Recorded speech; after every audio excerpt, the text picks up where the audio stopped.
Seorang gadis cantik mengaku disetubuhi oleh sosok genderuwo. Bukan cuma sekali, tapi sudah berkali-kali dia disetubuhi. Anehnya, gadis itu sama sekali tidak merasa ketakutan. Bahkan, sang gadis mengakui kalau dia merasa sangat ketagihan dengan apa yang dia rasakan. Di video kali ini saya akan menjelaskan secara medis kenapa seseorang bisa merasa disetubuhi oleh makhluk halus. Penasaran? Mari kita bahas dan saya harap teman-teman bisa melihat satu fenomena gaib dari sisi yang tidak pernah terpikirkan sebelumnya.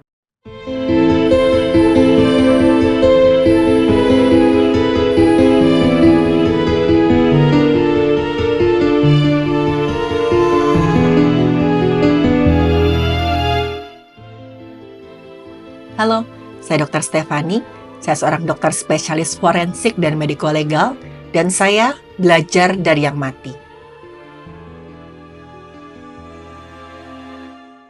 Kejadian ini menimpa seorang gadis yang kita sebut saja namanya Mawar. Mawar mengaku kalau dirinya pernah melakukan hubungan intim dengan makhluk gaib.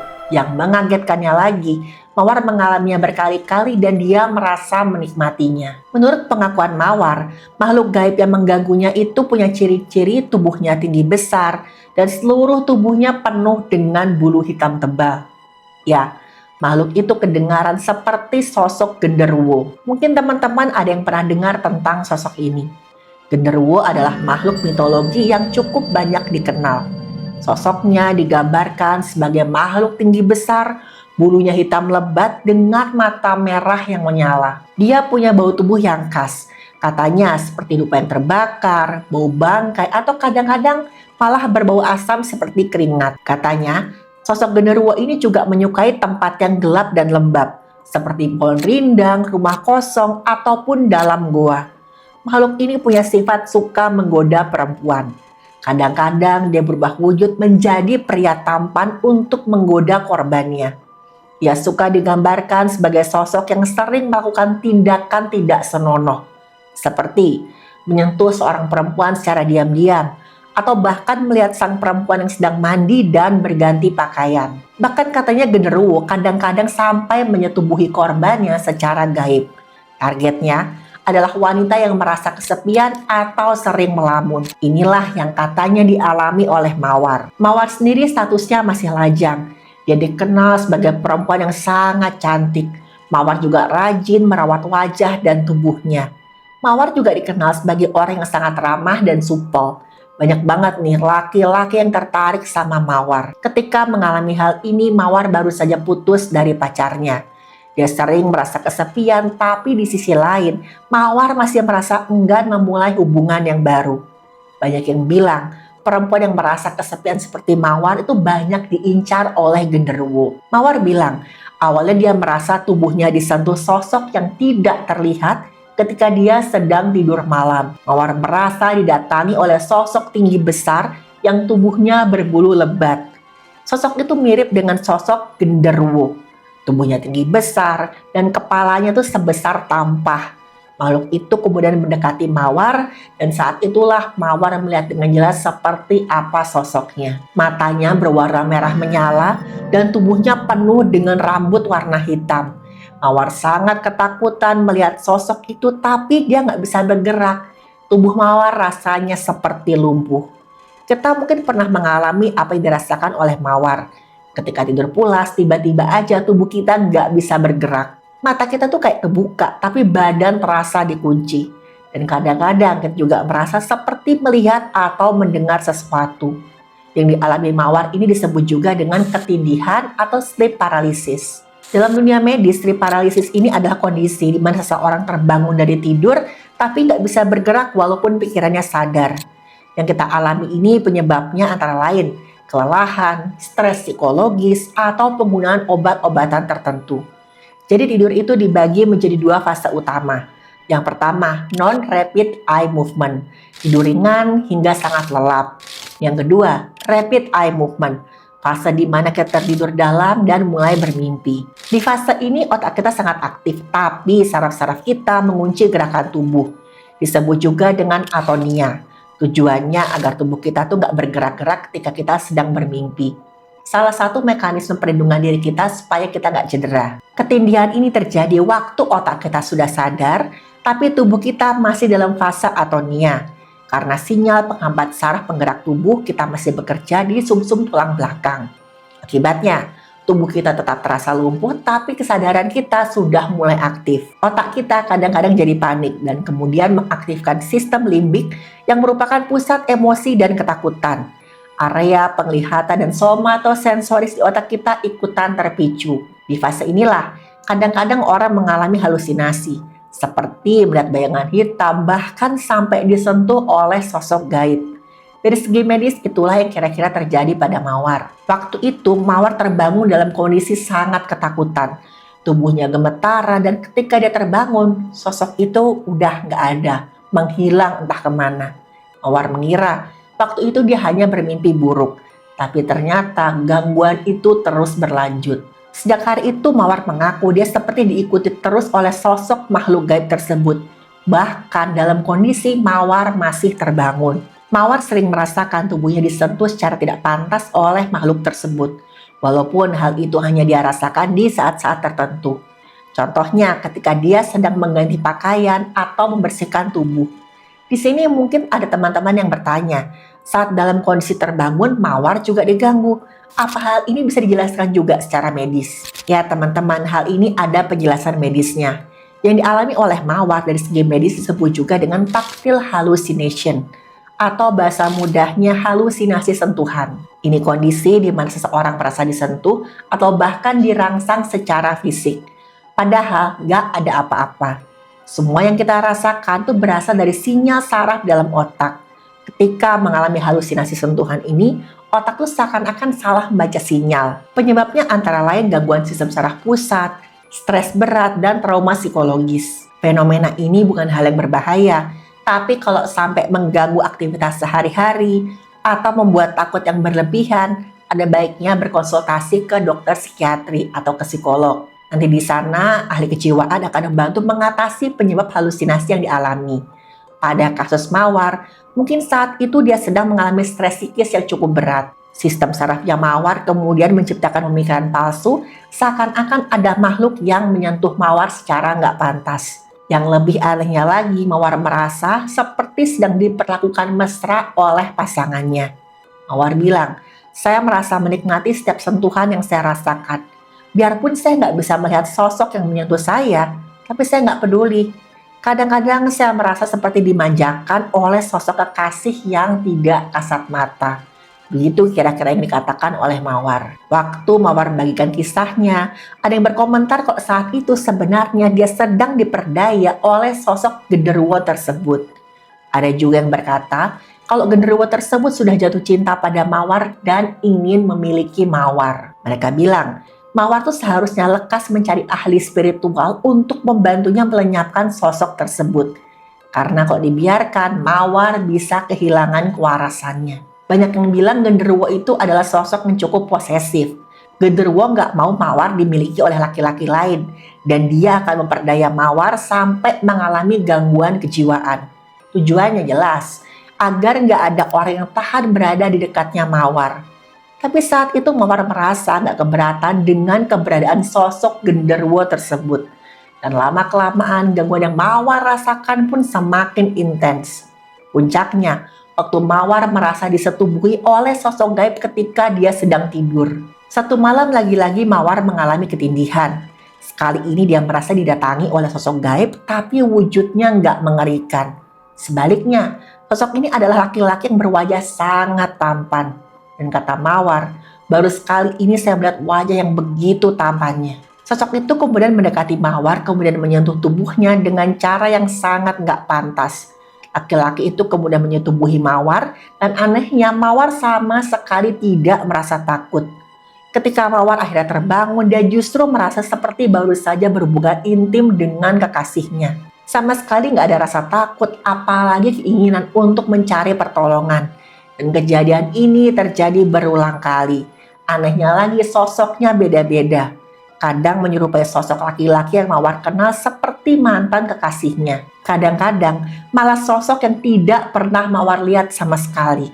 Kejadiannya selalu hampir sama. 1-2 jam setelah Mawar tertidur, tubuhnya akan terasa kaku dan tidak bisa bergerak. Dan sosok itu kemudian datang dan menyetubuhi Mawar. Bukannya merasa terganggu, Mawar selalu menyambut kedatangan sosok itu dengan sukacita. Bisa dikatakan, seperti seorang istri yang menunggu kedatangan suaminya pulang. Mawar akan melayani sosok tersebut dengan hati senang. Pernah Mawar berpikir, mungkin sosok itu tertarik dengan saya karena saya itu masih lajang. Saya juga merasa senang kok dengan kedatangan dia. Awalnya memang saya merasa takut, gak nyaman. Tapi lama-kelamaan saya malah merindukan sosok itu. Saya bahkan menantikan kapan sosok itu akan mendatangi saya. Mawar sempat menceritakan hal ini pada beberapa orang temannya. Kata seorang teman Mawar yang mengaku punya kekuatan gaib, memang Mawar disukai oleh sosok genderuwo tersebut. Si genderuwo ini jatuh cinta pada kecantikan wajah Mawar dan ingin menikahinya secara gaib. Anehnya lagi, waktu Mawar membagikan pengalamannya ini pada saudaranya, saudara Mawar berkata kalau beberapa anggota keluarga mereka pernah mengalami hal yang sama. Saudaranya Mawar bilang, kamu gak usah kaget, keluarga kita memang dikenal punya wangi cairan tubuh yang menarik makhluk gaib. Salah seorang tante kita ada yang pernah bersetubuh dengan sosok genderuwo. Kata saudara Mawar, mereka melakukan hubungan intim itu ketika si genderuwo berubah wujud jadi suaminya. Setelah melakukan persetubuhan itu, tante kita keluar dari kamar dan hendak membersihkan diri. Satulah dia kaget melihat suaminya sedang menonton televisi di ruang tamu. Dan ketika dia menengok ke dalam kamar, sosok yang mirip suaminya tadi sudah gak tahu kemana, menghilang gitu aja. Tanggapan dari orang-orang yang pernah mendengar cerita Mawar itu sangat beragam. Ada yang menuduh Mawar ini berbohong untuk mencari perhatian. Ada juga yang mengatakan Mawar memang sudah terlanjur masuk ke dalam perangkap gaib si genderuwo tadi. Tapi apa benar yang dialami oleh Mawar adalah fenomena mistis? Apa yang dialami Mawar ini beberapa kali dibahas dalam jurnal kedokteran, teman-teman. Fenomena ini disebut juga dengan incubus syndrome. Incubus adalah sosok gaib berwujud laki-laki yang sering mengganggu wanita. Biasanya incubus akan mendatangi wanita saat tidur dengan tujuan melakukan hubungan intim. Incubus syndrome adalah gangguan kejiwaan yang langka, di mana penderitanya merasakan dirinya berhubungan intim dengan sosok yang tidak terlihat. Gejala ini terjadi berulang kali dan sering kali diikuti dengan halusinasi. Secara medis, incubus syndrome dianggap sebagai bentuk erotomania sekunder, keyakinan bahwa seseorang menjadi target perlakuan tidak senonoh, di mana pelakunya adalah entitas yang tidak terlihat atau imajiner. Pada beberapa kasus, keadaan ini sangat mengganggu hingga penderitanya sampai mengalami stres. Ada laporan kasus di jurnal kedokteran yang menceritakan seorang wanita usianya baru 24 tahun. Dia mengalami gejala yang sama dengan Mawar. Dia dibawa keluarganya ke sebuah instalasi kesehatan karena mencoba menyakiti dirinya sendiri. Ia mengaku mengalami gangguan gaib selama 4 tahun. Dan selama ini dia gak berani mengatakan pada siapapun karena dia takut. Jadi setiap kali wanita ini tidur, dia merasakan ada kehadiran sosok gaib di kamarnya. Sosok gaib itu menyerupai laki-laki yang berwajah sangat tampan. Kemudian, sosok itu akan menyentuh tubuhnya secara tidak pantas. Gadis ini merasa sangat takut tapi gak ada yang bisa dia lakukan. Karena setiap itu terjadi, tubuhnya seperti nggak bisa dia kendalikan. Awalnya, gadis ini nggak berani menceritakan apa yang dia alami pada siapapun. Dia berharap gangguan ini akan menghilang begitu aja. Tapi kejadian ini malah terus berulang di waktu yang nggak pernah bisa dia perkirakan sebelumnya.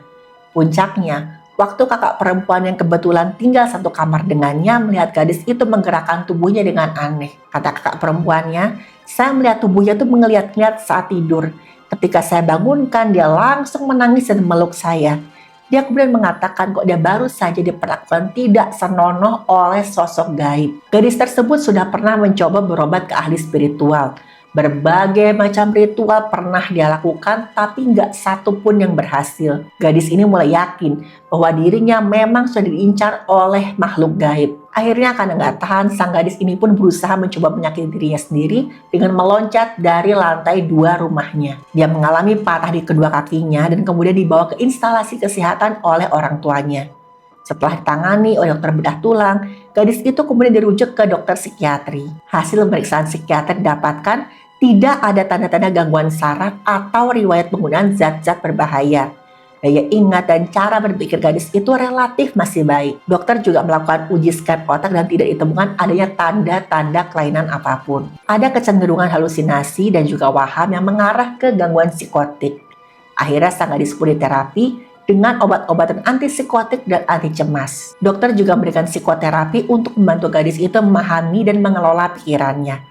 Dan pelan-pelan kondisinya mulai membaik dan gejala yang dialami pun hilang. Gadis itu semakin lega karena setelah dilakukan pemeriksaan fisik yang menyeluruh, tidak ada tanda-tanda yang mengarah ke perlakuan tidak senonoh di tubuhnya. Sama sekali gak ada luka ataupun tanda kekerasan lainnya. Dokter menjelaskan bahwa apa yang dialami oleh gadis itu disebut juga dengan incubus syndrome. Penanganan utamanya ada dengan obat-obatan antipsikotik. Sejauh ini obat-obatan jenis ini sangat efektif untuk mengurangi gejala halusinasi yang dialami oleh pasien. Tapi akan lebih bagus lagi jika disertai dengan psikoterapi. Dokter ahli kesehatan jiwa akan membantu pasien mengendalikan pikiran mereka. Dengan psikoterapi, dokter juga bisa mendiagnosis penyakit yang mendasari gejala ini. Misalkan skizofrenia paranoid atau post-traumatic stress disorder. Nantinya akan ketahuan misalkan seseorang punya trauma psikologis atau memang ada ketidakseimbangan kimia di otaknya. Teman-teman, terkait incubus syndrome ini, kepercayaan budaya dan latar belakang individu akan mempengaruhi apa yang mereka alami. Seringkali pengalaman semacam ini dihubungkan dengan gangguan makhluk gaib atau bahkan roh jahat. Tapi dalam konteks medis harus telusuri dulu nih, apakah pengalaman tersebut berhubungan dengan gangguan kejiwaan yang mendasari, seperti skizofrenia atau mungkin ada riwayat trauma psikologis. Pada kasusnya Mawar, akhirnya Mawar pun mengikuti saran seorang temannya. Temannya menasihati Mawar untuk tidak biarkan sosok tersebut terus mendatanginya dan menyarankan agar Mawar ini berdoa sebelum tidur. Dari segi medis, selain untuk beribadah, berdoa juga merupakan autosugesti positif yang sangat berdampak ke otak. Berdoa ini juga punya efek medis teman-teman, seperti mengurangi aktivitas pusat ketakutan dan emosi di otak.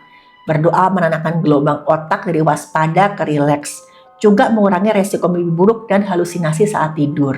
Jadi doa ini semacam penutup hari yang beritahu otak, saya aman, saya tenang dan tidak ada yang perlu ditakuti malam ini. Selain itu, teman Mawar juga menyarankan agar Mawar mengenakan baju tidur yang nyaman dan lebih tertutup. Tujuannya agar sosok genderuwo atau sosok gaib itu nggak lagi mengganggu Mawar. Secara medis, ini ada benarnya juga. Baju tidur yang ketat, panas, atau berbahan kasar itu bisa membuat tubuh terasa nggak nyaman dan lebih sensitif. Sementara, baju tidur yang lembut, longgar, dan berbahan nyaman membantu tubuh menjadi lebih rileks. Sehingga pada saat seorang bergerak ketika dia tidur, dia nggak menerjemahkan gesekan antara tubuhnya dengan kasur sebagai sentuhan makhluk halus. Teman Mawar juga menyarankan agar kamar tidur Mawar selalu dijaga kebersihannya. Karena tadi, menurut mitos, genderuwo sangat menyukai tempat yang gelap, lembab, dan kotor. Terlepas dari mitos itu, memang kamar yang kotor bisa menciptakan suasana yang pengap, gelap, dan tidak aman. Otak akan terpacu untuk masuk mode siaga dan bahaya tanpa kita sadari. Kamar yang berantakan bisa semakin perparah stres dan memicu halusinasi. Karena otak manusia sangat sensitif terhadap suasana. Kalau kamar dalam keadaan bersih, maka seseorang akan merasa damai dan kualitas tidurnya pun meningkat. Mawar mengaku, setelah mengikuti saran dari temannya, sosok genderuwo itu nggak lagi mengganggu Mawar. Mawar terbebas dari gangguan sosok gaib itu dan bisa hidup dengan lebih tenang. Teman-teman, cerita Mawar ini bukan hanya soal sensasi, tapi menunjukkan bagaimana rumitnya hubungan antara tubuh, pikiran, dan kepercayaan kita sebagai manusia. Memang banyak di antara kita tumbuh dengan cita-cita yang berhubungan dengan makhluk halus atau hal-hal gaib. Misalkan seseorang mengaku mengalami fenomena yang belum bisa dijelaskan secara medis, bukan berarti kita harus langsung percaya apalagi menghakimi.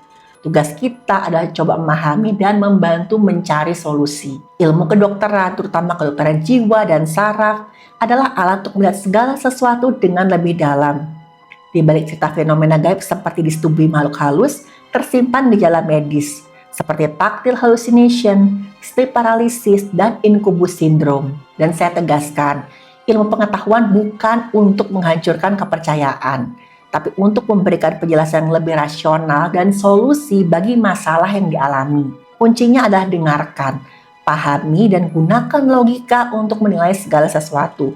Apakah ini masalah medis, psikologis, atau keyakinan yang memerlukan pendampingan. Karena seringkali apa yang diperlukan oleh seseorang adalah pemulihan emosi, rasa aman, dan lingkungan yang peduli.